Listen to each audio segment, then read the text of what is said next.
Hi guys, welcome to my channel. Today I got a Toyota Camry here. This is a 2013 model. But if you have 2011 and up, all the way up to 2021, 22, replacing the blow motor is the same procedure. They have like 3 bolts and a connector. Some can be a little bit different. After Bub's 2017 and up, it might be a little bit different, but the setup is similar. So in this video, all we're gonna do is ratchet with 8mm deep socket. You could use extension if you have a short one. You need a flathead screwdriver or a fork such as this. This is what I'm using, but a flathead should do. But anyway, those are the tools I have right there. And we're gonna crank this job up really quick and easy. And if your AC doesn't blow air, it could be most likely your fuse for the blow motor. You could check that out. Or if you have a bad blow motor, you can change the blow motor. Sometimes having that car on and put the blow motor on the highest speed, sometimes it won't work on 1, 2, or 3, or 2 or 3, but it will work on low or high, or just on the high. Put that on the high, have the car running, and bang on the blow motor. I'll show you down there when I'm down there what to hit, and it will come right on.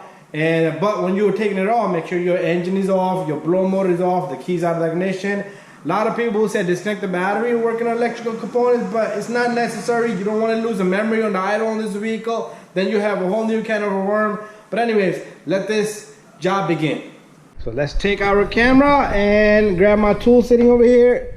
We're gonna go on to the passenger side here. That's where the blow motor is. Let's get inside the vehicle.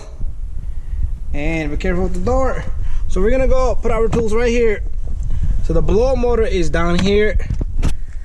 So first of all we're gonna do is we're gonna remove this. Let's put the seat back. If you need to put the seat back, just push it back. All right, so we're gonna take off this cover. To take off this cover, you see this little guy right there? You're just gonna push. That's why we're gonna use this little guy right here. It's hard to hold the camera. All you're gonna do is you're gonna push into that retainer right there, and there should be another one over here. This one's out. And there's one more at the end, and once that come out, there might be one on this end over here. Yep, there you go.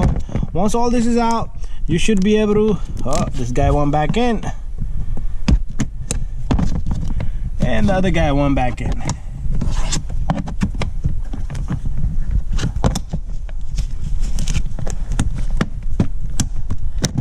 And once you have all this out, you're gonna have these relays over here. So you can just simply pull it off. You can or you can squeeze this, and this should come off. And that connector went back in. You're gonna have to move that one out again. That's what's gonna happen. They're gonna try to find their way back in.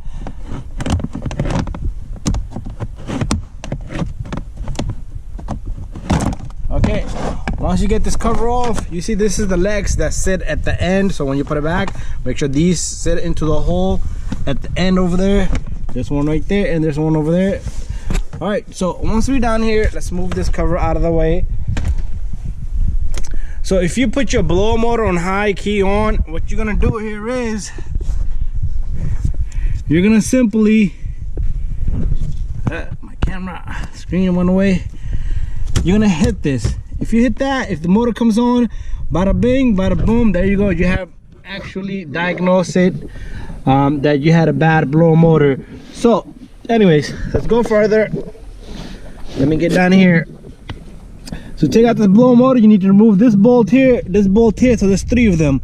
Very simple. There should be one back here, right here. So it's just 3. So what you're gonna do is first, you're gonna push on this tab right here, and you're gonna take out this connector, and from this end you can just push it to the side here. This relay is gonna bother you, so just try to get them out of the way a little bit. And that's when you're gonna take your number 8 and make sure you have it in take-out position. What I like to do is I like to loosen the one that's close to you, but let's take out the other 2. That way the one that's close to you easy is holding the motor in position. Okay, so once you loosen this up, after that you should be able to take this off by hand. If it comes, good. If not, continue with your tool. I might have to continue with my tool, but I think I got it. It's moving.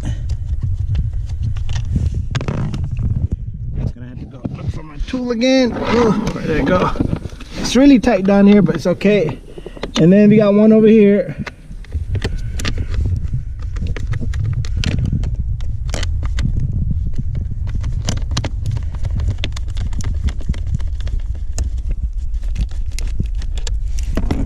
And now your motor's gonna start to move already. You see that? And then we got the last one over here. This is, like I told you, the easiest one. Let it be the last, because that way it's gonna let you do it really easy. Now the motor's gonna just start to move as this bolt start to come down, and the motor will just simply fall in your hands just like that. And what you're gonna do is you're gonna have to work a little bit of magic here, and the motor should just slide right out of there just like that. All right, so let's talk about this motor a little bit outside. This is the blow motor. We have pulled out the blow motor, so all they had 3 screws. So this motor probably is not cheap, probably 100 some bucks, but it will come with the new fan here, the shroud. Anyways, you always want to inspect the new one if it has any looseness or anything like that. But sometimes my dirt debris, your parking tickets get in there. A lead from the fuse, not fuse, what am I saying fuse for? Your cabin filter. When you pull it out, leaves will fall in there, and then they will make noise. This is where the noise is coming from. And you can pull this off and clean it up and put it right back in. So now it's time for us to put this bad boy back into the Toyota Camry. Putting this back in is going to be the same procedure. 3 bolts and the connector. Make sure you have this in the correct place. The hard part is going to be for us to get it into the position where it came from. So make sure you get that little vent pipe over there, the one I showed you, to the correct position. So what I'm gonna do is I'm gonna get this motor to sit in there and have 1 bolt in there, then we're gonna continue. Okay, so I got the motor in there. Now we're gonna reverse the procedure. I got the 3 bolts in there. We're gonna tighten all 3 and try to get the hard. Remember the one we took off last first, now it has to go in first because that's the easiest one for you to put in. So tighten this bolt hand tight, don't go crazy. And after that, take your connector and put your connector back in. I still need to tighten them, but it's just a little difficult for me to hold the camera. And make sure this guy clicks in, okay? There you go. And we'll put the cover on next. Once I tighten these up, you're not gonna see me tighten them up, just hand tight, okay? Once you're done with all that, what we're gonna do is we're gonna take this cover and make sure you get that relay part out. Stick that in here where it belongs, right in here. Not enough lengthy wire cable, but there it is. And then make sure you get the legs I showed you in the beginning all the way at the end. Make sure they're aligned, and then you just stick this back in, okay? There you go, everything's sitting in the spot. I just need to line this and then hit it. Job well done. Thank you for watching, guys. Don't forget to subscribe, share, and like, and we'll see you in the next one. If you guys have any other question, don't hesitate to send me a message.